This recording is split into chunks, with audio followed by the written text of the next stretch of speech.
Greetings, everybody. It's been a little while since we have given any updates, and we're truly in a season of script flipping, not for the best of reasons. So 1 in 8 women in their lifetime will have breast cancer, and unfortunately Lisa has recently joined that club. So we ended up taking a flight just after the 4th of July out to California to get Lisa started on treatment for breast cancer. We're still in the testing phases and going along, so logistically there's a lot that's taken place. But we are currently in California and we're going to be here for a little while. We still have plans of getting back to Barbados, but we're going to be off the beaches of Barbados for a little while, I think. Lisa, anything you want to say?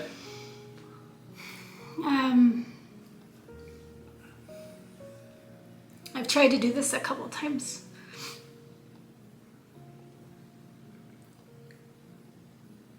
It's harder when the camera's on. It is. It's a lot. We found out right before the kids were done with school. June 26th, and that was their final week of school. So before that, it was back in April, I felt a tugging that I hadn't felt before. So it just drew my attention and I ended up feeling a lump. And I asked Darren, I said, hey, I felt it one day and then it didn't go away the next day. So I said, hey, can you see if you feel this? And he did. So I called to schedule a mammogram. The mammogram took about a month to get in. And that actually came back clear. And I was relieved at that point, but then immediately scheduled an ultrasound because I couldn't sleep knowing that there was something there that had been there for about 2 months that I had known about. So I went in, met with the doctor. This is all in Barbados. Met with some great doctors. They referred me for an ultrasound and had put in an authorization to go ahead if they did notice anything to biopsy it right away, so I didn't have to schedule multiple appointments. So I did the ultrasound. She did say there was, I felt 1 lump. There's actually 3. As of today, there's actually 4. So she did go ahead and biopsy those, and a week later, we got the news. Well, we got the message to come into the office, and it wasn't just me, with my husband. So Yeah. definitely knew it wasn't going to be good news. So from there, it's just been a lot of testing. We did a lot of the tests in Barbados and then brought them. We decided, luckily, to have treatment in California, which is, I guess we can go into that at a later point. Yeah. But basically to give stability for the kids, a community for the kids. We're closer to friends, family, and really good healthcare. So Yeah. we are in California, continuing to do tests here. They did repeat a few of them. We have a couple more left. But my hopes in leaving Barbados, when we closed up our house, my hope was that we would be back by September, October for the kids to start school again. But it's looking like it's going to be a longer journey, unfortunately. Yeah, we're going to have more details on that as they come out, but we wanted to at least reach out, share this with everybody as to what's kind of going on in our world. So 2 things. Number 1, persistence. Lisa's vigilance and not just settling for what the mammogram stated, trusting her intuition, is the difference between us catching this at a relatively early stage with it, even though there's more stuff that's being studied about the specific cancer in and of itself that needs to be determined before a treatment plan comes together. But, you know, if it wasn't for that, if we'd have just gone along with, hey, mammogram came back clear, even though I feel something very strange, we wouldn't have known. So it's no fun to be going through this, yet we're incredibly grateful that it was found when it was. So that's just something that we're hoping can be beneficial to anybody that's been on the fence. And a lot of people have asked, like, wow, you're sharing this. Why are you sharing this? And truthfully, in talking about it and speaking, it's actually been part of the healing process. And I know for you, Lise, you've mentioned to me when you've seen other women that have shared their story, it's been so helpful to her to provide her stability and the ability to move from the shock and awe that come with this originally to, okay, that's got to convert to the warrior mentality of we're going to fight this and we're going to beat it and going through. And those little tentacles of hope that have been provided from others. Lisa just decided that she wanted to share some of this with everybody, and we'll keep you posted in little iterations as we're going along.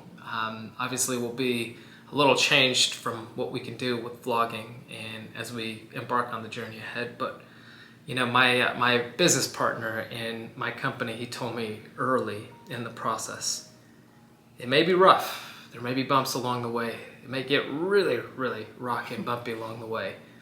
Yet, in the journey, there will be joy. Find it and relish it.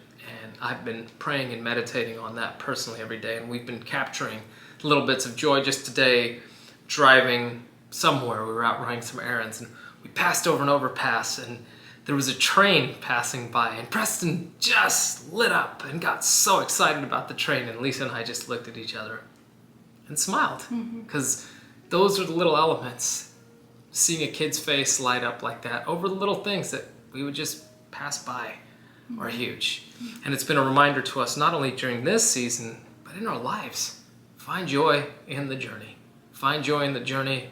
And as crazy and as rough as we know that the journey ahead is likely to be, we're committed as a family to not just going through it, but growing through it. And what we found in the revelations of people that have just shown up strong with love, with prayers, with thoughts, just a willingness to help. It's been overwhelming in a great way. Yeah. In a great way. And it's really allowed us to just be so eternally grateful for the incredible people that are part of our lives. And it's given us a good chance to pause and reflect, and hopefully sharing our story can have a similar effect for you. Just no matter how bad things are, no matter how good things are, what do you have to be thankful for today? And that's been a place that I know we've both been trying to ask that question each day. It's not always easy. Sometimes you have to step through some really rough stuff to get yourself to that place, but there's still a lot to be thankful for. And we're just grateful that we have the ability to be here in California. One of the things that was fascinating was Barbados. Last thing that I'll say, they had the technology. They have systems to treat the cancer and protocols and different things. But there's different elements with just how the system would work and the time lag. So one of the tests, guess where it was sent? The most important test, actually. Guess where it was sent? It was sent to Northern California, which is where we're at, for testing. And then we were going to get the results 2 weeks after the fact. Yeah. So the proximity of being here in the hub of where some of the most innovative breakthroughs are taking place just gives us a lot of comfort in moving through this journey. We don't know what this journey will hold, but again, if you pray, keep us in your prayers if you'd like. We appreciate it. And I just thank you. Thank you for watching if you're still with us, and we've got a lot to be grateful for. So that's all I'll say. I'll hand it back to you. My hope is that we can kind of document the journey as much as we can, but I do know it's going to be rough. So I'm hoping, because that's been helpful for me to see other people who have gone through it and to know what to expect. So if I can give that to somebody else, especially with the family aspect, there's There's questions the kids have asked that I think would be very beneficial to be able to pass on to others who have kids who are going through this as well. But it's to be determined because I don't know. There's a lot coming up. It is looking like chemo will be first, and it's a long stint of chemo. So through that, my hope is we will be able to keep updating and help others and provide inspiration to others. But I don't know what that looks like. And the kids are holding up well. They are in activities already. So day 2. Day 2 of being in Sacramento. In Sacramento, Kira's in gymnastics on a gymnastics team so she can keep up her skills. Preston's in martial arts and drums. So that's been huge, establishing routines for them. We're working on getting him into soccer, which we have to say here, Yes. but in Barbados we'd call it football. So we're working on that and working on the schooling side. But things are coming together, taking it day by day, one day at a time. That's all we can really do at this point. Yep. So that's our update. I think that's it for now. Excellent. We should know more next week as to confirmation of the type of breast cancer it is. Right now it's looking like it's one of the more aggressive, rapid growing ones, which is why they have to treat it with matched aggressiveness. So we'll know more in the next week and a half. That's what we got, everybody. Take care.